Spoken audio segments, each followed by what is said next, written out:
बना हुआ है ना मैकडी या पिज्जा हट जैसा पिज्जा, वो भी घर पर बिना अवन और बिना कढ़ाई के। अब आप सोच रहे होंगे क्या वाकई में पैन में बाजार जैसा क्रंची और सॉफ्ट पिज्जा बना सकते हैं? लीजिए, मैंने तो बना लिया। अब ये क्रंची है या नहीं, इसके लिए मैं इसे नीचे साइड से भी दिखा देता हूँ। देखिएगा नीचे से कैसा लाल लाल क्रंची दिख रहा है, बिल्कुल बाजार जैसा। और यकीन मानिए ये नीचे से तो क्रंची है और ऊपर से सॉफ्ट। तो फिर क्या दोस्तों, देर ना करते हुए आसानी से घर पर पैन पिज्जा बनाना शुरू करते हैं। हेलो फ्रेंड्स, आपका अपने यूट्यूब चैनल ट्रिक वीडियो में एक बार फिर स्वागत है। तो आज दोस्तों हम पिज्जा बना लेते हैं, वो भी पैन में और बिल्कुल मार्केट की तरीके से। चलिए तो फिर देर ना करते हुए फटाफट पैन पिज्जा बनाना शुरू करते हैं। और हाँ दोस्तों, अगर ये रेसिपी पसंद आए तो प्लीज़ इसे लाइक करें, दोस्तों के साथ शेयर करें, और अभी तक हमारे चैनल को सब्सक्राइब नहीं किया तो सब्सक्राइब जरूर कर लें। और इसके बगल में जो घंटा यानी कि बेल आइकन, उसे जरूर दबा दें ताकि इसी तरीके से नई नई रेसिपी आप तक सबसे पहले पहुँच सके। पैन पिज्जा बनाने के लिए सबसे पहले हम इसका डो तैयार कर लेते हैं। इसके लिए मैंने एक बाउल ले लिया और इसमें 1 कप जितना गर्म पानी डाल लिया। और अब इसमें 2 टेबलस्पून जितनी चीनी डाल देते हैं। और अब डालेंगे इसमें 1 टीस्पून जितनी ईस्ट। ये ड्राई एक्टिव ईस्ट है, बस इसको थोड़ा सा हमें एक्टिव करना है गर्म पानी में डालकर। पानी के ऊपर हल्के से बबल्स आ गए, यानी कि एक्टिव हो चुकी है। बस ये 1 ही मिनट में एक्टिव हो जाती है, इसे ज़्यादा देर एक्टिव करने की कोई ज़रूरत नहीं है। और अब इसमें डाल देते हैं हम 1/4 टेबलस्पून जितना नमक। अब ये मैंने 2.5 टेबलस्पून जितनी मैदा ली हुई है, इसको भी इसमें डाल देते हैं। और अब इसमें हम डालेंगे 1 से 1.5 टेबलस्पून जितना घी। अगर आपके पास मक्खन है तो आप वो भी डाल सकते हैं। और अब इसको हाथों की सहायता से हम मिला लेते हैं। पिज्ज़ा का डो अभी आपको गीला लग रहा होगा, लेकिन हमें ऐसा ही रखना है। इसकी वजह से क्या है, पिज्ज़ा का जो डो है अच्छी तरीके से फ्लफी हो जाएगा और थोड़ा सा स्पंजी होगा। अब इसमें थोड़ा सा मैदा डाल लेते हैं और इसको हल्का सा फिर चला लेते हैं। अब इसको हम बर्तन के बाहर एक टेबल पर निकाल लेते हैं। और अब इसको इस तरीके से हथेली की सहायता से जो मलते हैं, इसकी वजह से हमारा पिज्ज़ा बहुत ही अच्छा बनता है। बस अब इसको हमें हथेलियों की सहायता से इस तरीके से मलना है, यानी कि चलाना है। अब इसमें हल्का सा सूखा मैदा डाल देते हैं, फिर इसको इसी तरीके से रगड़ते हैं। अभी मैदे का डो आपको गीला लग रहा है, लेकिन जैसे जैसे हम इसे हथेलियों की सहायता से मलते जाएंगे, यानी कि इसे मिलाते जाएंगे, ये धीरे धीरे जो है सख्त होता जाएगा और यह आपस में चिपकता भी जाएगा। तो बस हमें इसी तरीके से हल्के हाथों से इसे मलना है। देखिएगा डो कितनी अच्छी तरीके से चिपक रहा है और सख्त भी हो गया है। और देखिएगा बहुत ही आसानी से जो इधर उधर डो चिपका हुआ है वो भी इसके साथ चिपकता जा रहा है, यानी कि हमारा आटा जो है अच्छी तरीके से तैयार हो चुका है। अब इसमें हल्का सा मैदा और डाल देते हैं, बिल्कुल हल्का सा, ताकि ये हाथों में चिपके नहीं। अब पिज्ज़ा का डो तैयार हो गया है, तो अब इस पर हम थोड़ा सा घी लेकर इसके ऊपर लगा देते हैं। तो अब डो को हम एक फूड बॉक्स में रख देते हैं। इसके लिए मैंने फूड बॉक्स में थोड़ा सा मैदा डाल दिया है और अब इसके अंदर डो रख देते हैं पिज्ज़ा का। यहाँ मैंने एयर टाइट डब्बा लिया है। अगर आपका एयर टाइट डब्बा नहीं है तो आप किसी भी बर्तन में से रख सकते हैं और ऊपर से इसको पूरी तरीके से ढककर बंद कर दें, जिससे क्या है अच्छी तरीके से जो है फूल जाएगा। और इसको किसी भी गर्म जगह रखने की कोई ज़रूरत नहीं है। अगर ईस्ट आपका अच्छा है तो यह आराम से 2-3 घंटे में फूल कर दोगुना हो जाएगा। और अगर ईस्ट आपका ख़राब हो गया है तो यह फूलने में दिक्कत होगी। बस आपकी जो भी क्वालिटी है वो ईस्ट के ऊपर निर्भर करती है, पिज्ज़ा हो या ब्रेड हो या आपका बंद बर्गर, कुछ भी हो। अब 3 घंटा हो चुका है, तो हम डो को खुलकर चेक कर लेते हैं। देखिएगा डो हमारा दोगुना हो चुका है। अब इसको निकाल लेते हैं। अब टेबल पर हम सूखा मैदा, यानी कि ऑल पर्पस फ्लोर डाल लेते हैं। और अब इस पर हम जो है इसको अच्छी तरीके से गूंथ लेते हैं। अब इतने डो में हम 2 पिज्ज़ा तैयार करेंगे, इसलिए इसके बीच में से हम 2 हिस्से कर देते हैं। तो अब हम सबसे पहले एक हिस्से की लोई तैयार कर लेते हैं। इसके लिए मैंने थोड़ा सा सूखा आटा लिया है। तो अब इसको हम इस तरीके से हाथों की सहायता से गोल गोल घुमा लेते हैं। इससे क्या होता है, इसके ऊपर साइड में और नीचे साइड में क्रैक नहीं आता है। इसी तरीके से जब हम पाव बनाते हैं या हम जो है बर्गर वाला बंद बनाते हैं, उसके लिए भी हम इसी तरीके से हाथों से जो है लोई को घुमाते हैं गोल गोल। बस हमें इसी तरीके से हाथों की सहायता से हमको लोई बनानी है। अब इसी तरीके से हम दूसरी वाली भी बना लेते हैं। अब पिज्ज़ा के लिए लोई तो बनके तैयार हो गई है। अब हम इस तरीके की एक ट्रे ले लेते हैं और इसमें थोड़ा सा सूखा मैदा डाल देते हैं और इस पर इस तरीके से दोनों लोई को दूर दूर रख देते हैं, ताकि ये फूलकर बड़ी हो तो आपस में चिपके नहीं।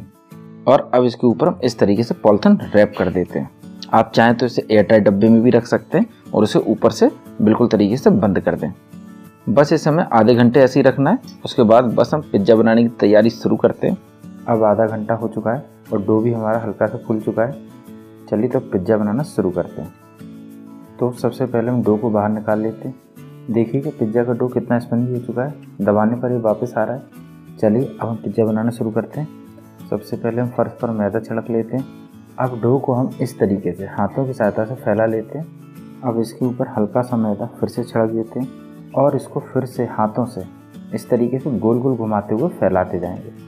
पिज्ज़ा हम धीरे धीरे बढ़ाएंगे। अगर आपको बढ़ाने में दिक्कत हो रही है तो आप बेलन की सहायता से भी इसे बढ़ा सकते हैं, लेकिन ये हाथों की सहायता से भी आराम से गोल हो जाता है। जब हमारा पिज्ज़ा आधा गोल हो जाए तो हम इसको इस तरीके से हाथों से खींचते हुए बढ़ाएंगे और ये हमें किनारे से बढ़ाना है। अगर हम बीच से बढ़ाएंगे तो बीच में क्या है, छेद हो जाएगा और बीच का हिस्सा पतला हो जाएगा, इसलिए इसे हमें किनारे से खींचते हुए बढ़ाना है। अब पिज्ज़ा का बेस तो हमारा बनके तैयार हो गया है। अब इस पर हम चाउमीन वाली चम्मच की सहायता से इस पर छेद कर देते हैं। अगर ये चम्मच नहीं है तो आप हल्का सा चाकू से भी इसमें कट लगा सकते हैं। इससे क्या है, जो पिज्ज़ा का बेस है वो फूलेगा नहीं। अब इसी तरीके से हम दूसरा भी पिज्ज़ा का बेस तैयार कर लेते हैं।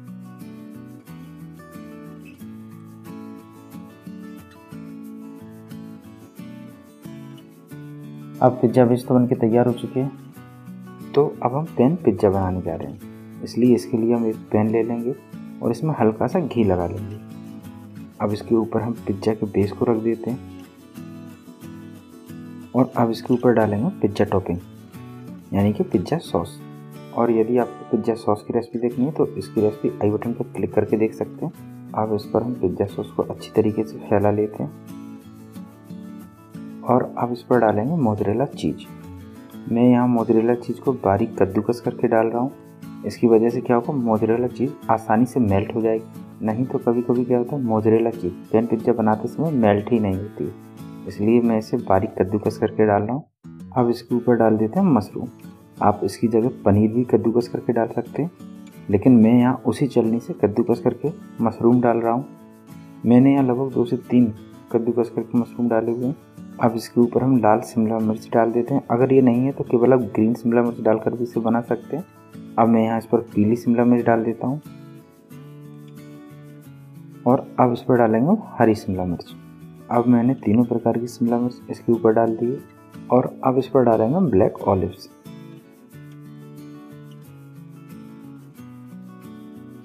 और अब फिर से कद्दूकस करके इसके ऊपर मोज़रेला चीज़ डाल देंगे और अब इसके ऊपर थोड़ा सा ओरिगानो हर्ब छिड़क देंगे। अब पिज्ज़ा को थोड़ा सा स्पाइसी करने के लिए इसके ऊपर चिली फ्लेक्स स्प्रिंकल कर देंगे यानी छिड़क देंगे। इसमें हम नमक नहीं डालेंगे क्योंकि चीज़ और पिज्ज़ा सॉस दोनों में ही नमक होता है। अब हम गैस की फ्लेम को ऑन कर देते हैं और इसको बिल्कुल स्लो कर देंगे। अब इसके ऊपर हम पैन को रख देंगे और इसको अच्छी तरीके से हम कवर कर देंगे और इसको बिल्कुल स्लो फ्लेम पर 9 से 10 मिनट के लिए ऐसे ही छोड़ देंगे। लेकिन यहाँ हमें ध्यान रखना है कि जो गैस की फ्लेम है वो बिल्कुल स्लो होनी चाहिए, नहीं तो पिज्ज़ा हमारा जल भी सकता है। अब 9-10 मिनट हो गया तो इसको खोलकर चेक कर लेते हैं। देखिएगा पिज्ज़ा बिल्कुल परफेक्ट तरीके से बन चुका है और इसमें मोज़रेला चीज़ भी अच्छी तरीके से मेल्ट हो चुकी है। अब इसको हम 2 मिनट और ढककर रख देते हैं ताकि मोज़रेला चीज़ जो है और अच्छी तरीके से मेल्ट हो जाए। अब 2 मिनट हो गया है और गैस की फ्लेम को हम बंद कर देते हैं। पैन पिज्ज़ा को पकने में टोटल 12 मिनट का समय लगा है, जब मैंने गैस बिल्कुल स्लो कर दी थी तब। चलिए तो पिज्ज़ा तो बनके तैयार हो गया है। देखिए कितना अच्छा पिज्ज़ा बना हुआ है। यह नीचे से अच्छा सा क्रिस्पी है और ऊपर से थोड़ा सा फ्लफी।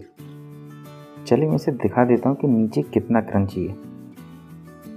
देखिएगा कितना क्रंची, बिल्कुल ब्रेड के ऊपर जैसी परत आई हुई है, लेकिन यकीन मानिए बहुत ही क्रंची बना हुआ है।